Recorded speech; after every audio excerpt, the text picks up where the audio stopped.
você cumprimente o seu irmão e a sua irmã de uma forma diferente nesse culto de missões. Você vai repetir comigo esta palavra, Jeimasik. Agora você vai cumprimentar o seu irmão e a sua irmã do seu lado de uma forma ocidental. Jeimasik, Jeimasik, Jeimasik. Você acabou de falar ao seu irmão e à sua irmã. Seja abençoado, seja abençoada com a alegria do Messias, amém? Sabemos que a alegria do Senhor é a nossa força, né? E eu servi ao Senhor na Índia por 21 anos e ali nós nos cumprimentamos com esse Jeimasik, né? Que a alegria do Senhor, do Messias, seja a nossa força, amém? Querido, podem sentar.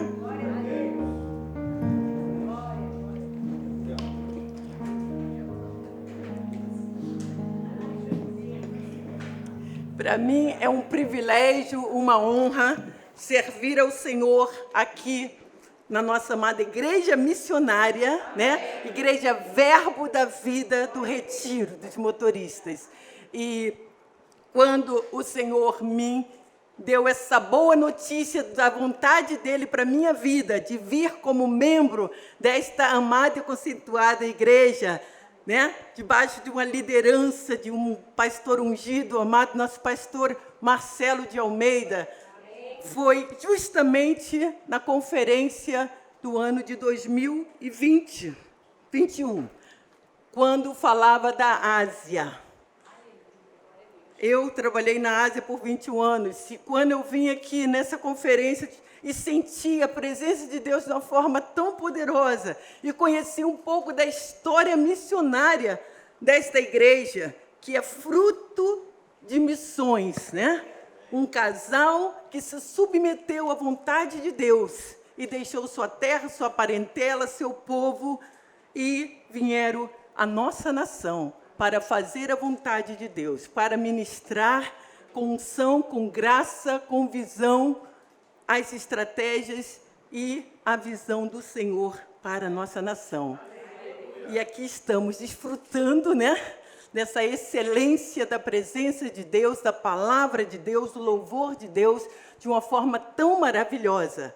Eu que estive no deserto, né, lá na Índia, como pioneira por tantos anos, agora ser membro de uma igreja tão viva, tão abençoada, com palavras profundas, com vida em abundância, é privilégio, é privilégio. E você é um privilegiado em estar aqui.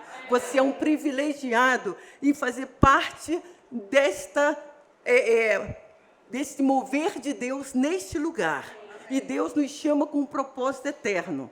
Nós vamos falar, né, de missões com um tema que deve ser bem conhecido, bem familiar para você, que é fazendo a vontade de Deus. Sempre que temos essa experiência com Deus, a gente tem esse anelo de saber qual é a vontade de Deus para a minha vida, como agradar mais a Deus, como descobrir os propósitos específicos de Deus para a minha vida. E a gente tem esse desejo, a gente fica ansioso até, né? Querendo mesmo descobrir. E no livro de Hebreus, no capítulo 10, no versículo... Hebreus 10, primeiro 7. Vamos ver o verso 7, o que está escrito, e depois o verso 9. Diz assim: então eu disse, eis aqui estou. No rolo do livro está escrito a meu respeito, para fazer, ó Deus, a tua vontade. Agora o verso 9. Vamos ler todos juntos? Então acrescentou, eis aqui estou, para fazer, ó Deus, a tua vontade. Só essa parte A, vamos falar de novo? Eis aqui estou, para fazer, ó Deus, a tua vontade. Então, queridos, é muito importante a gente lembrar que a vontade de Deus, né, é que cada um de nós, como filho de Deus, entendamos o quanto somos amados, o quanto somos protegidos, o quanto somos capacitados por Deus para cumprir todos os propósitos que Ele mesmo já determinou para cada um de nós. E Jó pôde dizer, bem sei que tudo pode, nenhum dos teus planos podem ser frustrado, né? E o plano de Deus é que sejamos uma bênção, é que abençoemos outras vidas, né? O plano de Deus é que sejamos completos quando temos uma verdadeira experiência com o Senhor, do novo nascimento, você se sente completo. Porque só Jesus a vida satisfaz. Coisas velhas ficam para trás e Ele completa, Ele satisfaz. Ele ministra na nossa vida de uma maneira que o nosso viver é mudado. E que as pessoas olham para nós e veem Cristo em nós como esperança da glória. E eles têm o desejo de saber o que aconteceu na sua vida. Eu quero também ser como você. Você faz diferença. Você tem uma alegria que é diferenciada. Você tem uma paz diferenciada. Você procura ser uma bênção em todas as circunstâncias. Você se preocupa com outros. Porque o que você tem, eu quero também. Quando nós estamos verdadeiramente vivendo essa vida plena da vontade de Deus, há gozo, há paz, há alegria, há contentamento. Há lutas, sim, há provas, sim, mas a gente vai falar como Jesus. Senhor, nessas lutas, nessas provas, nesses desalentos e decepções, se possível, passa de mim isso, mas, todavia, não se faça a minha vontade, mas sim a tua vontade. Porque, como filho de Deus, nós vamos lembrar que nada vai vir às nossas vidas além das nossas forças. O nosso Deus é fiel, é protetor, e Ele vai sempre nos abençoar, nos proteger, nos capacitar para fazermos a obra dEle. Amém? Em João 15,16, deixa bem claro que não fomos nós que escolhemos ao Senhor. Ele diz, eu vos escolhi a vós outros. E lá em 1 Pedro 2,9 diz, eu te chamei como raça eleita, sacerdócio real, nação santa, um povo de propriedade exclusiva de Deus. Olha, queridos, não somos pouca coisa, não. Somos exclusividade, somos o melhor dessa terra. Somos filho do Deus Altíssimo, Criador de todas as coisas. Às vezes você não entende a sua paternidade. Às vezes você ainda não entendeu quem você é em Cristo. E você fica chorando, e você fica se olhando, se lamentando e deixando Satanás cegar o seu entendimento para você não entender a grandeza dos propósitos de Deus na sua vida. Então é necessário que a gente derrame diante do Senhor, que tenhamos essa intimidade e que possamos experimentar o melhor de Deus. Mas temos que lembrar que Ele nos escolheu com um propósito. Ele fala, não foi vocês que me escolheram, foi eu que escolhi a vós outros, para que vades e deis fruto, e o vosso fruto permaneça. Não só o fruto do Espírito que nos dá um feliz viver, né, na nossa caminhada cristã, como também o fruto de ganhar vidas para Jesus, de conquistar o mais precioso dessa terra, que são vidas. Amém. Não tem nada mais importante que você possa levar como presente na presença de Deus do que vidas para Cristo. Nós somos ovelha que precisamos gerar ovelhas para o pastor cuidar. E Deus quer que deamos frutos que permaneçam.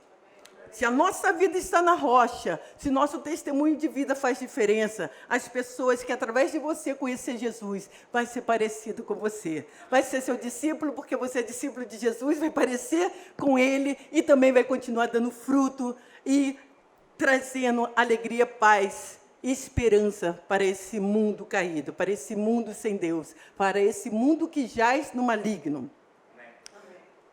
Quando fala ali em 1 Pedro 2,9 que somos raça eleita, sacerdócio real, povo de propriedade exclusiva de Deus, também tem um propósito, a fim de que proclamemos as virtudes daquele que nos chamou das trevas para a sua maravilhosa luz. Precisamos proclamar essa virtude, precisamos tocar outras vidas, porque se somos cheios do Espírito Santo, se somos uma bênção, se estamos com uma vida cheia de contentamento e não entendemos o propósito de Deus, precisamos orar o Salmo 143:10, que diz, vamos ver? É pedir a Deus para nos ensinar a fazer a vontade dEle, né? O nosso Deus é um mestre por excelência. E ele fala, ensina-me a fazer a tua vontade, Senhor, o salmista escreve, pois tu és o meu Deus. Guia-me o teu bom espírito por terra plana. Quando a gente não entende ou não sabe como fazer a vontade de Deus, nós temos recursos, instrumentos poderosos que mudam toda a situação. A oração é poderosa em Deus para trazer a vontade de Deus à tona nas nossas vidas. Então, você não esqueça de fazer essa oração. Ensina-me a fazer a tua vontade, pois tu és o meu Deus. Guie-me o teu bom espírito por terra plana. Não vai ser altos e baixos. Vai ser plano. Você só vai crescer, vai prosperar, vai avançar. E o Senhor vai ser glorificado na sua vida e através da sua vida. Deus criou o homem para o louvor da sua glória, para a delícia da sua presença, para o louvor do seu coração. Desde o princípio. Mas o homem, na sua desobediência, frustrou os propósitos de Deus, afastou dos planos divinos, perdeu a paz, perdeu a felicidade, conheceu o mal e permitiu que o pecado degenerasse o seu coração. E ali, Satanás, a serpente, que tinha persuadido a mulher, Eva, com a sua concupiscência dos olhos, olhei, uau, por que não experimentar? Né? Concupiscência da carne, vou ter para ser. E a soberba do coração, e quando ser, eu sou mais. Né? Quem poderá me resistir? Né? Mas o diabo é mentiroso. Ele gera esses mesmos preceitos ou pecados originais na vida das pessoas. Desobedeça a vontade de Deus. Possua o que você quiser para você, tendo você vai se sentir.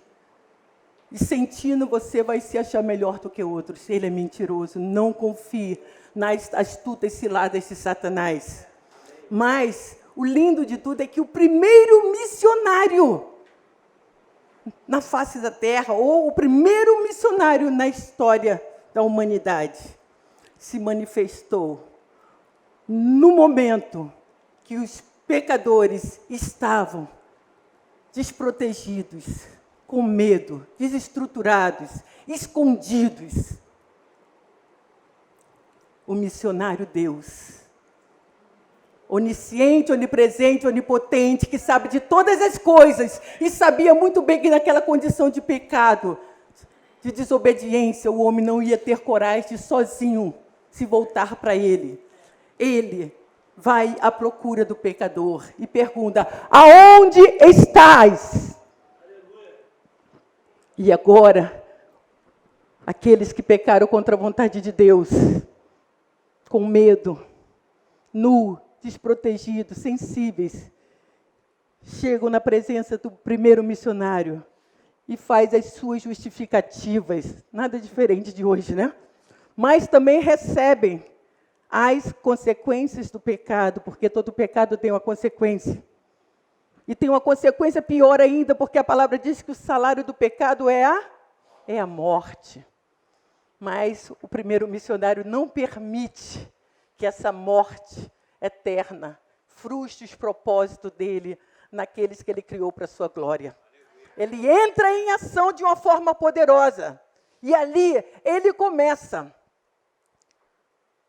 a ministrar, a mostrar amor. E ele também faz uma promessa. Satanás, você atingiu a mulher para desobedecer a minhas ordens, mas eu vou te dizer que da semente da mulher vai nascer um que vai esmagar a sua cabeça. Quando Satanás tem uma estratégia para acabar contigo, Deus tem duas e uma maior para acabar com ele. Não tenha medo. Ele é por você, você não está sozinho. E de uma forma poderosa, ele ainda faz algo sobremodo excelente como o primeiro missionário. Ele faz um sacrifício. Há um cordeiro que tem o sangue derramado ali, naquele momento de redenção do pecador. Aquele primeiro missionário mata aquele animal, faz da pele daquele animal, veste para cobrir, para revestir aquele que estava se sentindo nu, desprotegido e vulnerável. E ali a gente vê que o primeiro missionário, Deus, já fez a tipologia daquilo que ele iria realizar no Cordeiro de Deus que tira o pecado do mundo, Jesus. É poderoso lembrar isso, que nós estamos debaixo de um mover missionário desde sempre. Desde sempre. É que a gente não entende. E depois, esse primeiro missionário ainda vai ao encontro de um que na perversidade, na inveja, no ciúme, teve coragem de matar o próprio irmão. E aquele missionário não deixa isso passar em branco. Ele vai conversar com esse indivíduo, falar: Caim, aonde está o seu irmão Abel? E ele já na perversidade, sem nenhum desejo de ser tocado, regenerado, transformado, mudado pelo amor de Deus, já conhecendo toda aquela história linda que Deus fez com os pais dele no início, ele responde com ousadia, altivez: sou eu o guardião do meu irmão? E infelizmente hoje, há muitas pessoas achando que o sangue daqueles que o Senhor tem colocado tão próximo de nós como irmãos, vão passar desapercebido. Que a sua vida não falando, não trazendo as boas novas de salvação, não apontando o caminho, a verdade e a vida, para aqueles que Deus está colocando no seu caminho, na sua vida, vai passar por desapercebido para Deus, não vai. O Senhor nos chama para sermos luz, para sermos sal, para sermos testemunha do Deus vivo. O Senhor nos chama para salvar os que cambaleiam, indo para serem mortos. O Senhor nos chama para proclamar as boas novas de salvação. E a vontade de Deus também está explícita ali em 1 Timóteo, capítulo 2, versículos 3 e 4. Vamos ler.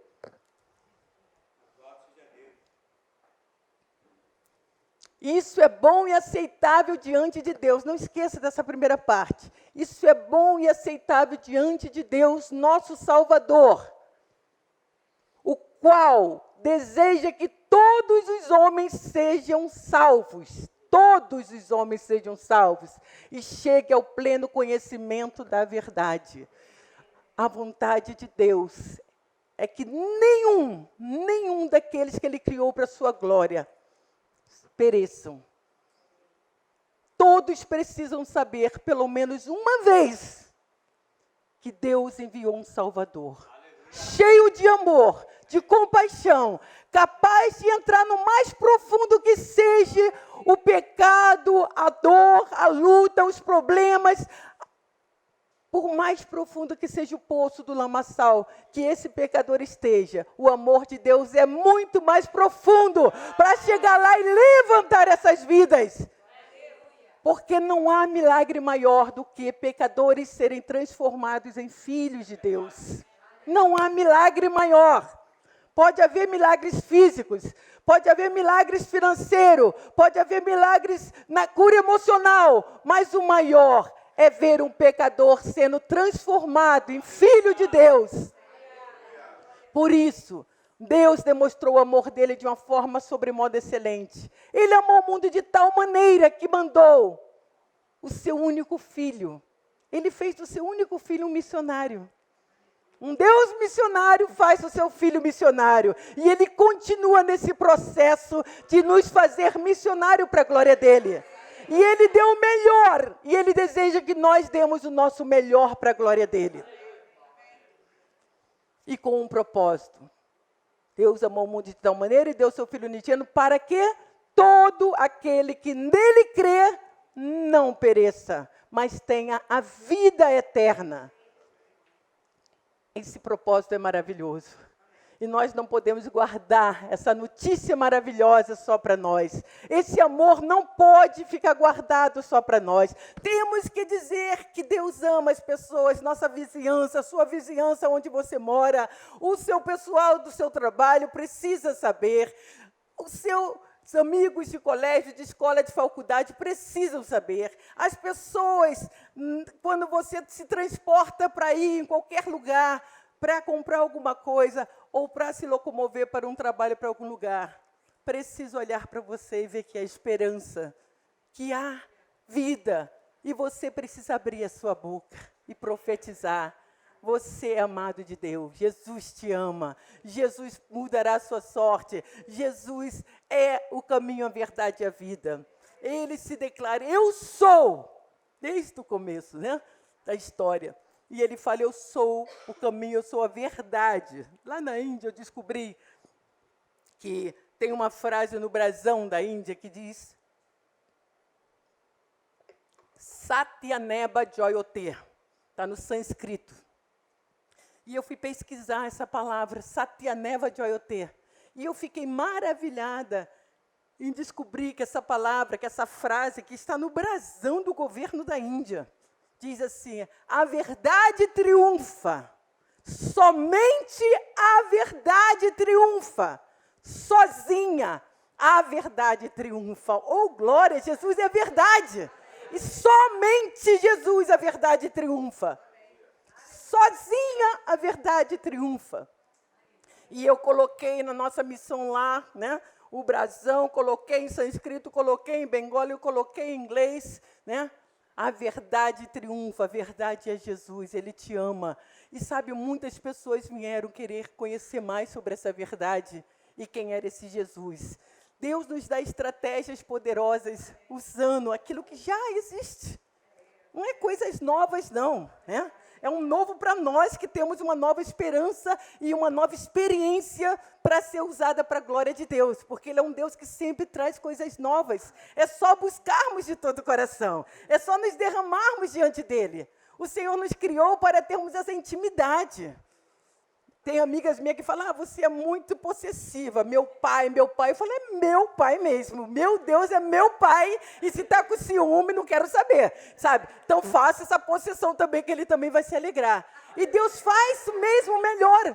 Deus é tão poderoso, irmãos. Não estava aqui no clipe, não, mas eu lembro agora e vou contar. Que em 89, quando eu estava terminando meu seminário, eu fui fazer um curso de liderança do Haggai em Goiás, e eu estava sem dinheiro e tentei pegar uma carona pelo CAN, né, Correio Aéreo Nacional. E minha irmã tinha recém-casado com um militar, mas era terceiro sargento, e eu fui, levei, né, minha mala e estava toda feliz, pensando que era tão fácil pegar aquele voo e chegar no meu destino. E cheguei lá, não tinha lugar, né, nos voos, e tinha muitas pessoas, que era julho, tinha muitas pessoas precisando chegar em Goiás, em Brasília. Eu nunca antes havia estado por aquele lado, na época, e quando eu soube que tinha uma fila onde a gente podia se inscrever para tentar a oportunidade para pegar o próximo voo do dia seguinte. E eu, quando estava naquela fila, veio aquele louvor maravilhoso. O nosso general é Cristo, seguimos os seus passos, nenhum inimigo nos resistirá. E, sabe, os anjos cantando ali na minha cabeça, aquela coisa maravilhosa. E eu ouvindo que sempre quando chegavam diante daquele tenente, ele perguntava, você tem algum familiar militar? Qual é a patente dele? E quando chegou minha vez, né, mesma coisa. Você tem algum militar familiar? Eu tinha me inscrito assim na aba do meu cunhado, que era o terceiro sargento. Eu falei, tenho. Falou assim, e qual é o patente dele? Eu falei, general. E você e falou assim, general? Falou, e como é que é o nome dele? Eu falei, Jesus. E você trabalha para ele, para o meu pai. Então, faça favor de abrir as portas e me deixar ir no próximo voo. Aquele homem olhou para mim e falou, filha do general, o seu caso é diferente. Fica aqui a parte que eu vou falar contigo. Queridos, apareceu um voo só para general, comandante, só alta patente. Mas naquele mesmo dia eu ia era para Brasília. Eu falei, não, meu destino é Goiás. E ele falou assim, então eu vou te colocar no voo de amanhã. Aí ele me pediu um documento e depois ele falou assim, vou te colocar como a terceira pessoa da fila, tá bom? Falei, não menos, viu? Senão meu pai vai conversar contigo. E ele entrou, ele trouxe o plano de voo anual e me deu, e falou, filha do general, se precisar viajar por um desses lugares aqui, é só me ligar e dizer, sou filha do general. E eu fui mais ousada. Eu falei, só tem um problema. Eu tenho que voltar para casa agora. E agora as condições estão difíceis, né? Já é tarde. E eu não posso levar essas malas. E ele olhou para mim e falou, você sabia que o cã não se responsabiliza nem pela sua vida se houver um acidente? Aí eu olhei sério para ele e falei, tá certo, você é filho de general, seu caso é outro. Chamou 2 cabos, falou assim, guarda as malas dela, entrega amanhã, segura na mão dela, e eu vou estar aqui também para me certificar que está tudo certo. Aqueles cabos bateram continência para mim, guardaram a minha mala, no outro dia eu cheguei, bateram continência para mim, entregaram a minha mala, peguei um voo maravilhoso, e sabe o que aconteceu? Naquele voo, quando eu cheguei no meu destino, que era Nápoles, Goiás, na base aérea, tinha alguém perguntando quem era a filha do general. Porque tinha um carro disponível para me levar ao meu destino. Queridos, o nosso Deus não é brincadeira, não. Isso é só um pouquinho de experiência antes de eu ter ido para o outro lado do mundo. Seja feito conforme a vossa fé, diz a palavra de Deus. Aumente a sua fé, vale a pena. Você não vai se decepcionar. O nosso Deus é fiel. Se você desejar fazer a vontade dele, se você estiver no centro da vontade dele, se você for capaz de abrir mão dos seus sonhos, da sua vontade, do seu querer, para cumprir o sonho, a vontade e o querer de Deus, você vai se alegrar muito no Senhor. Compensa servir a Jesus, Ele é um Deus fiel. Eu planejo tudo, mas eu nunca consigo acompanhar, não tem jeito, eu sou assim. Então, a gente tem que lembrar, Atos 1:8, vamos ver o que está escrito, vamos lembrar o que está escrito. O Senhor já nos capacitou com poder. Esse poder significa capacitação de Deus para você realizar tudo aquilo que Ele tem para fazer na sua vida.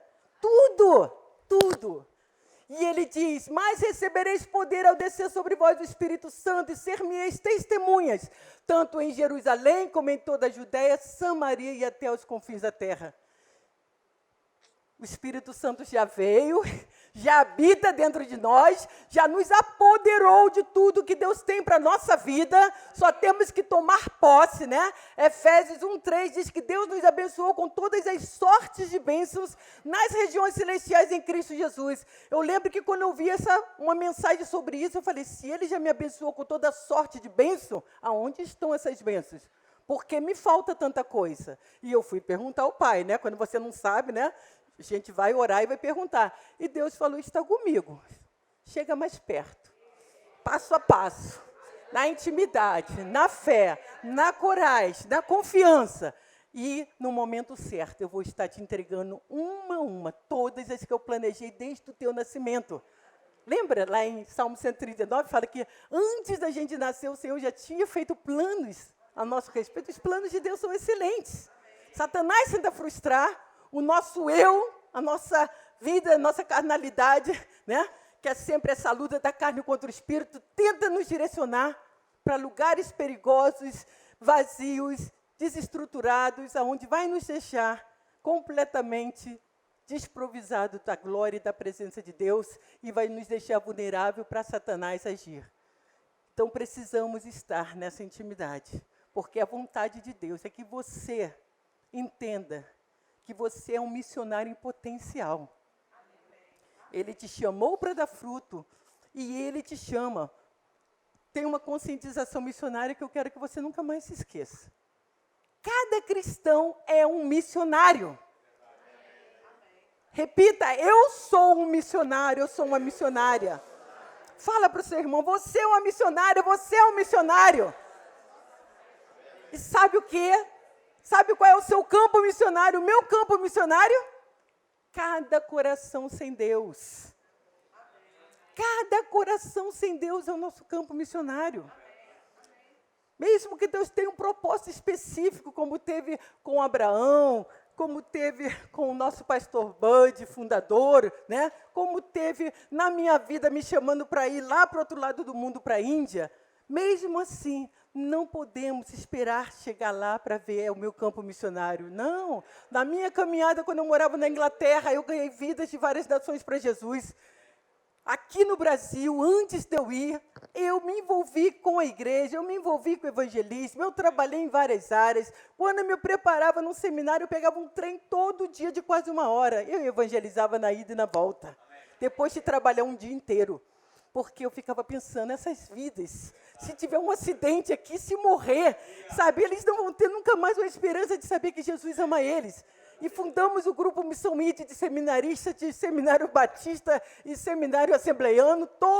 Toda noite a gente se encontrava, e às vezes eu ia parar em Japeri, às vezes eu ia encontrar, e chegava muito tarde, mas esse amor de evangelizar, de falar de Jesus, não podia me deixar parar, pensar que você vai trabalhar amanhã cedo, tem que chegar cedo em casa. Eu tinha vida abundante, eu tinha vigor. E quando você faz a vontade de Deus, olha, é tremendo, porque Ele é poderoso para fazer infinitamente mais do que pedimos ou pensamos. Então, queridos, não perca mais cada coração sem Deus. É o seu campo missionário. Começa a orar, começa a pedir a Deus. O nosso pastor, né, Marcelo de Almeida, está sempre nos dando essa estratégia de mais um. Esse incentivo de trazer mais um, e as estratégias te tiram um dia, 1 hora, faça um lanche, invista, convida, e depois traga essa pessoa para Jesus. Né? Temos tido orientações missionárias poderosas aqui na igreja. A igreja tem se envolvido com o presídio, a igreja se envolve com missões, né? Que aqui não falou tanto em Jerusalém como em toda a Judéia, Samaria e Confins da Terra. Nossa Jerusalém é nosso bairro, é nosso estado. Samaria são os demais estados do Brasil. Judéia, Jerusalém, Judéia, Samaria são os povos que estão presos e arraigados com cegueira espiritual em outras religiões, que não conseguem ver a verdade e nos ver como inimigo, né? E Confins da Terra são além fronteira. Mas aqui tem um segredo missionário nesse versículo que a gente não pode passar desapercebido. Qual é? A ordem é tanto em, quanto em e até. Ou seja, você não precisa primeiro a minha Jerusalém. Deus me chamou, me plantou aqui, minha visão é só retiro dos motoristas, vizinhança e os meus vizinhos, e que Deus use outros para cuidar das outras partes. Não, não, não. A visão de Deus é integral. E o potencial que Ele deu a cada um de nós como missionário é poderoso e é suficiente para a gente fazer a vontade dEle. O que precisamos fazer?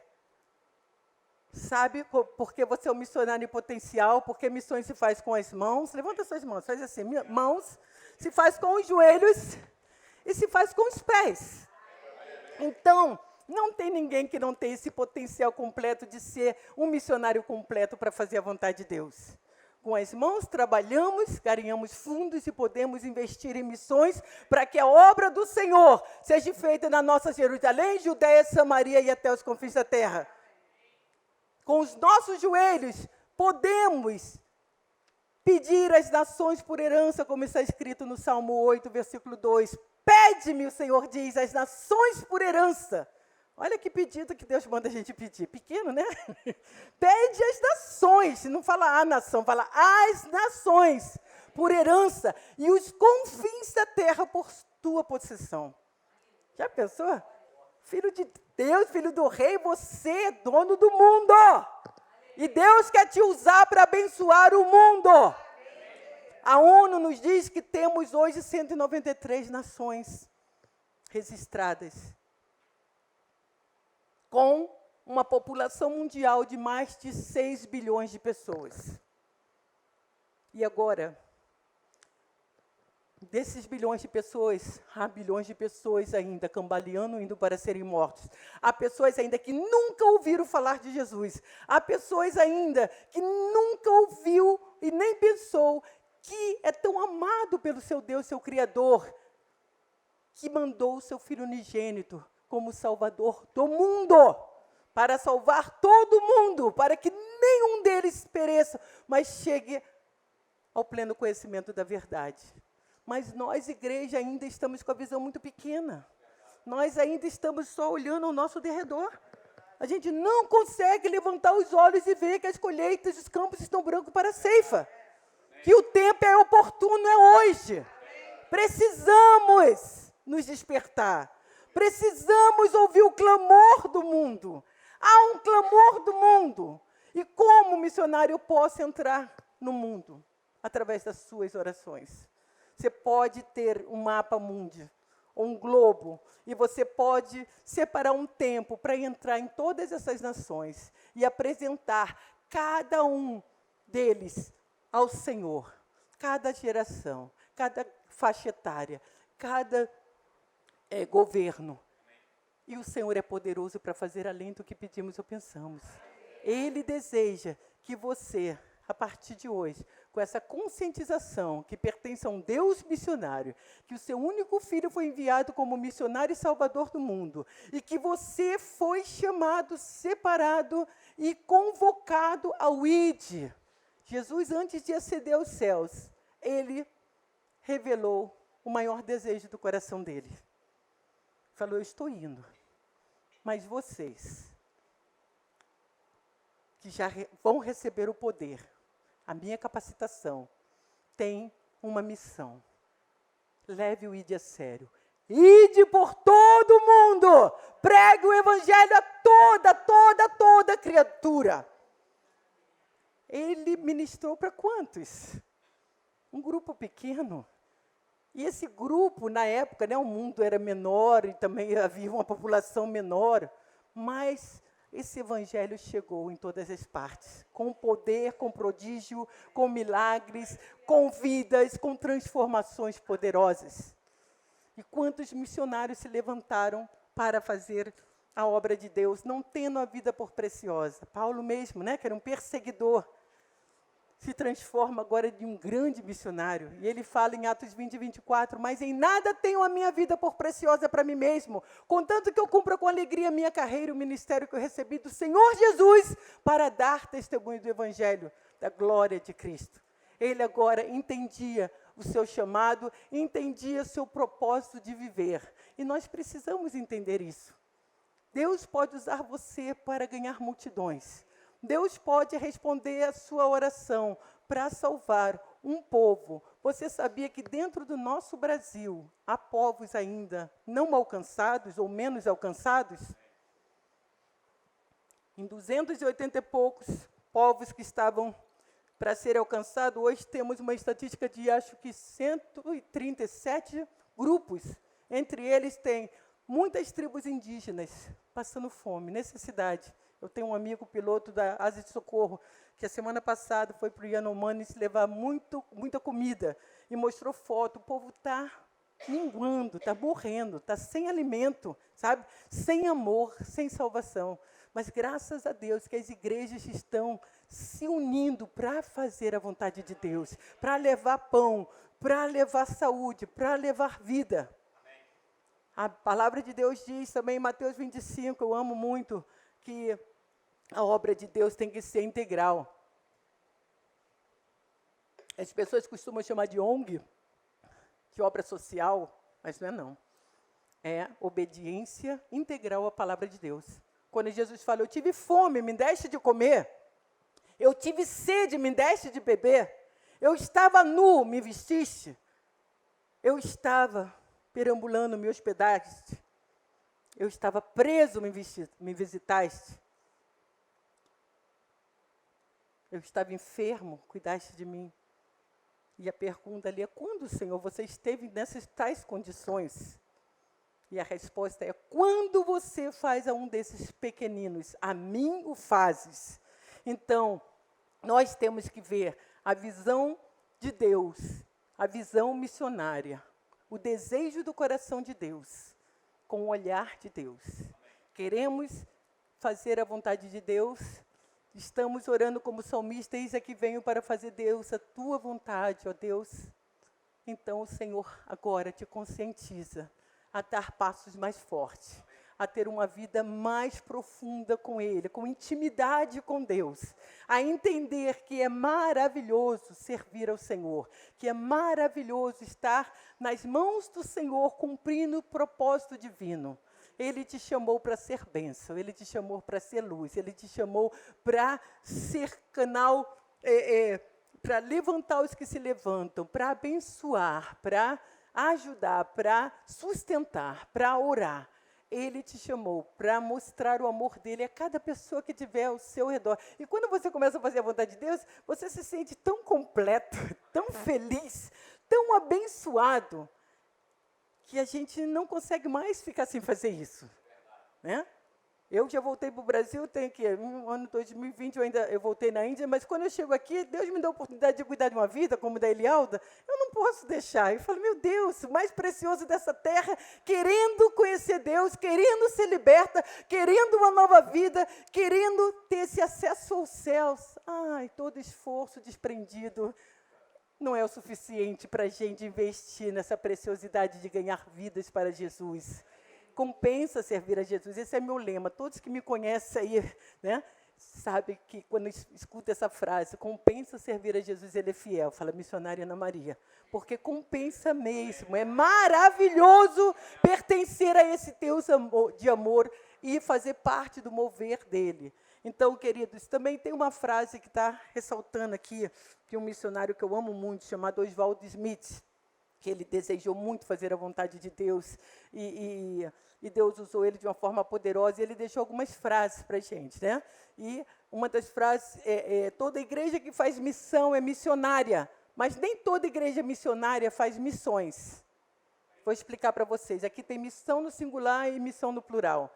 A missão é o amor de Deus salvando o homem dos seus pecados e trazendo para o seio do seu amor, reconciliando para o plano divino, para o plano eterno. E missões são todos os esforços desprendidos para que essa missão aconteça. Você vai orar mais, você vai investir mais, você vai falar do amor de Deus, você vai participar de um projeto missionário, você vai dar pão a quem tem fome, né? Como mostrou, né? A nossa igreja participou da alegria de tantas crianças ali no Nordeste, ganhando um kit educacional. Que maravilha, que bênção! Se não houvesse esse esforço desprendido, esse apelo, essas crianças talvez não iriam ter essa necessidade tão básica suprida. Então, não é muito o que podemos fazer para a glória de Deus. E eu vou te contar um segredo. Quanto mais você dá, mais você recebe. Quanto mais você investe, mais há um retorno. É algo sobrenatural. Esse mesmo missionário deixou uma frase que diz: contribua de acordo com a tua renda, para que Deus não torne a tua renda de acordo com a tua contribuição. É forte. Porque sempre damos aquilo que sobra. Mas Deus quer te abençoar muito mais. Deus tem restaurado e tem separado grandiosas bênçãos para entregar na sua mão. Você está chorando e está, porque Deus nada muda? Porque você tem que mudar primeiro. Porque você tem que se desprender primeiro. Porque você tem que deixar Deus, de uma forma especial, sabe? Ser o primeiro, ser prioridade na sua vida. Eu investi tudo da minha vida em missões. Às vezes, a pessoa que me sustentava falava: Ana, a gente está mandando para você. Eu chegava de férias, eu falava: manda todo o meu salário para lá. Era $1.000. Falava: mas é seu. Eu falei: eu sei que é meu. E eu estou dando para aqueles que eu amo, para que eles continuem conhecendo Jesus, sendo alimentados, seja abençoado, e Deus vai suprir. E às vezes Deus supria. Às vezes nenhuma mensagem eu ganhava até mais do que aquilo. Não que meu coração estivesse ali. Fez uma cara, é mesmo? Eu também ficava assustado. Senhor, como veio uma bênção tão grande. Mas quando vinha, Deus já tinha as direções também para abençoar, para fazer, porque eu nunca guardei um dinheiro para pegar um avião, tinha tudo, nem para me cuidar, e voltava com malas de presente. Porque quando você dá o seu tudo para Deus, você não sabe o que é tudo de Deus para você ainda. Você não sabe. Quem já foi na minha casa ali, eu não guardei um centavo para comprar aquela casa. Quando eu voltei muito cansada e desgastada, uns amigos que oravam por mim na Inglaterra falavam: vamos orar para Deus te dar uma casa, porque você pode parar sua missão a qualquer momento. Eu tive no CTI 10 vezes, eu fui perseguida de morte várias vezes na Índia, eu passei por momentos muito difíceis, e o povo queria que eu desistisse, que eu voltasse. Eu, não volto. Daqui para o céu, nunca esperava esse bálsamo de Gileade, essa bênção que eu estou vivendo, né? Principalmente aqui, passei um ano só recebendo, e quero ainda ficar mais, porque é tão bom. A gente vai lá fora e leva, e aqui a gente recebe, e tem muitos campos missionários para a gente ministrar. E o que acontece? Deus me deu a casa, uma casa boa, aqui no Retiro dos Motoristas. E quando eu estava orando, ainda era aquele muro de arame, daqui a pouco chegou um caminhão. Pô, missionária Ana Maria, sou eu. Aqui, mandaram para você. Tinha jogo de sala, de quarto, de cozinha, fogão, geladeira, tudo, porque uma pessoa fechou uma pousada e tinha me ouvido numa igreja que eu preguei na Barra de Guaratiba e mandou tudo para mim. E eu estava com a casa vazia. Deus cuida, porque o que eu tinha, eu mandava. Eu sempre falava, Deus, eu não quero ficar gastando meu dinheiro para roupa, para sapato. Você pode me abençoar com o melhor do que o meu dinheiro pode dar. E Deus faz. Há pouco tempo fez. Eu olhei para o meu guarda-roupa, Deus, eu não, estou gostando mais não, estou querendo coisa nova. Você está vendo que eu vou andar com coisas novas agora. Tudo novo, roupa nova. Aquele louvor, né? Roupa nova, por que não se alegra, né? Algo novo Deus tem para nossas vidas. Ele é tremendo, né? E, queridos, é isso que o Senhor tem para a sua vida. Em nome de Jesus, que seja uma nova história a começar na sua vida, de você fazer a vontade de Deus agora conscientemente, sabendo que você precisa entregar o seu tudo para o Senhor, para receber o tudo que Ele tem para você. Que você precisa se alegrar no Senhor e deixar Ele preencher todo o vazio. Se ainda há vazio, se ainda há descontentamento, se ainda há choro e murmúria, porque você ainda não entendeu o propósito total de Deus da sua vida. Porque Ele transforma o nosso lamento em dança, em alegria. Ele muda a nossa sorte. Quando você abre mão de você para cuidar de outros, a bênção do Senhor vai ser derramada de uma forma poderosa sobre a sua vida. E eu falo, compensa servir a Jesus. Eu ainda tenho alguns minutos para contar agora um pouco da missionária Ana Maria. Eu queria deixar essa palavra específica para encorajar a sua vida a ser um missionário em potencial. Nunca esqueça, olha no espelho, olha para o seu irmão, sua irmã, e fala, ei missionária, sabe? Eu gosto quando a gente entende o que é, né? Então, é um título não faz diferença, sabe? Somos servos do Senhor de orelha furada, para fazer a vontade de Deus, para servir o Senhor com alegria, mas no sentido de ser chamado para dar fruto, ser chamado para salvar outros, ser chamado como exemplo do primeiro missionário. Você tem que ir à procura do pecador. Você tem que ouvir o pecador. Você tem que também aconselhar que há consequências do pecado. Mas há uma promessa do Salvador, há uma bênção. Você sabe o nome Eva, o que significa? Vida. O diabo tentou gerar morte na vida. Ele é diabo mesmo, né? E de uma forma tremenda, o Senhor dá uma missão para Eva. Você vai ser progenitora de muitas pessoas. Você vai abençoar e você vai gerar pessoas para a minha glória. E Deus não mudou essa estratégia. Ele continua querendo que você tenha essa vida em abundância e que você gere outras vidas para a glória dele. Esse primeiro missionário é muito estrategista e é muito bom aprender com ele, né? Então, não perca mais essa oportunidade de viver o melhor de Deus, como missionário, como filhos de Deus, nascidos de Deus, para dar bons frutos, para fazer a vontade de Deus, que é o desejo que nenhuma alma pereça, mas que todos cheguem ao pleno entendimento ou conhecimento da verdade. Há esse clamor do mundo, e eu divido ele com você hoje. Deus divide ele com você hoje, não eu, sabe? Deus quer que você, a partir de hoje, compre um mapa mundi e tire um tempo, se não for todo dia, uma vez por semana, mas traga essas 193 nações e fala, eu faço parte do mover e da vontade de Deus. Amém?